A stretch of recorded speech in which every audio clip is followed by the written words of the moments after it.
নারীর প্রতি সহিংসতা, ধর্ষণ এবং নির্যাতনের ঘটনায় দোষীদের সর্বোচ্চ শাস্তি মৃত্যুদণ্ড নিশ্চিতের দাবিতে শাহবাগে অবস্থান কর্মসূচি পালন করেছেন রাজধানীর ক্রিস্টি কলেজের শিক্ষার্থীরা। বেলা 11:30 থেকে ছোট ছোট মিছিল নিয়ে এসে তারা শাহবাগ জাতীয় জাদুঘরের সামনে অবস্থান নেন। শিক্ষার্থীদের এই কর্মসূচির নাম দেওয়া হয় সকাল সন্ধ্যা অবস্থান কর্মসূচি। এই ঈদে জামা জুতো অ্যাক্সেসরিজের ডিসকাউন্ট।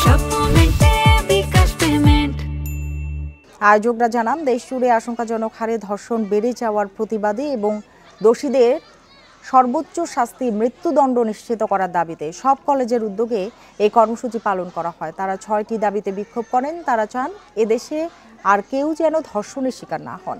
এই ধর্ষণ বিরোধী কর্মসূচির উদ্দেশ্য হলো রাষ্ট্রযন্ত্রকে বার্তা দেয়া।